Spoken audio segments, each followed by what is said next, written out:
ಕನ್ನಡದ ಸ್ಟಾರ್ ನಟ ಆಗಿ ಹಿರಿಯ ನಟರಾಗಿ ಕಾಣಿಸಿಕೊಂಡಿದ್ದಂಥ ಬಿರಾದಾರ್ ಅವ್ರ ಬಗ್ಗೆ ಬಂದಂಥ ಒಂದು ರೀತಿ ಬೇಸರದ ಸುದ್ದಿ ಅಂತ ಕೂಡ ಹೇಳ್ಬೋದು. ಆಗ ನಿಜಕ್ಕೂ ಏನಾಗಿದೆ ಇದ್ರ ಬಗ್ಗೆ ಸಂಪೂರ್ಣದ ಮಾಹಿತಿ ನಾನು ನಿಮಗೆ ಕೊಡ್ತೀನಿ. ಅದಕ್ಕೂ ಮುನ್ನ ಚಾನಲ್ ಕೂಡ ಸಬ್ಸ್ಕ್ರೈಬ್ ಮಾಡಿಸಿದ್ರೆ ಇನ್ನು ಬಿರಾದಾರ್ ಅವರು ಕನ್ನಡ ಸಿನಿಮಾ ರಂಗ ಕಂಡಂಥ ಮೇರು ನಾಯಕ ನಟ ಅಂತಲೂ ಸಹ ಹೇಳ್ಬೋದು. ಇಂದು ಅದ್ಭುತವಾದ ಕಲಾವಿದ ಇದೀಗ ಇನ್ನಿಲ್ಲ ಅನ್ನೋದು ಕೂಡ ಆಗದ ಕರೆಸುತ್ತೆ. ಅವಕಾಶಗಳ ಕೊರತೆ ಉಂಟಾಗಿ ಸಿನಿಮಾಗಳಲ್ಲಿ ಕಾಣಿಸ್ಕೊಳ್ತೀರಾ ಅಂತಲೂ ಕೂಡ ಹೇಳಲಾಗ್ತದೆ.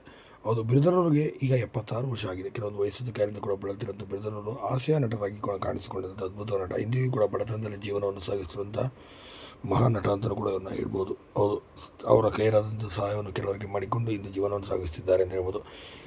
ತಾವು ಬಡತನದಲ್ಲಿದ್ದರೂ ಸಹ ಯಾರಿಗೂ ಕೂಡ ಇಂದಿಗೂ ಸಹ ಯಾರ ಮುಂದೆ ಸಹ ಕೈ ಚಾಚಿದಲ್ಲಿ ತಮ್ಮ ನಟನೆಯನ್ನೇ ನಂಬಿಕೊಂಡು ಜೀವನವನ್ನು ಸಾಗಿಸ್ತಿರೋದು ಇವರು ಬಿರಾದಾರ್ ಅವರು. ಆದರೆ ಅವಕಾಶಗಳು ಸಿಗದಲ್ಲೇ ಇತ್ತೀಚೆಗೆ ನಮ್ಮ ಬಿರಾದಾರ್ ಅವರು ಸಿನಿಮಾಗಳಲ್ಲಿ ಮಾಡ್ತಾರೆ.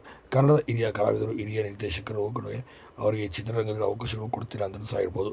ಕಾಟನ ಸಿನಿಮಾದಲ್ಲಿ ದರ್ಶನ್ ಅವರ ರೆಕಮೆಂಡೇಷನ್ನಲ್ಲಿ ಅವರಿಗೆ ಕೆಲಸ ಸಿಕ್ಕಿತ್ತು ಅಂತಲೂ ಸಹ ಹೇಳ್ಬೋದು.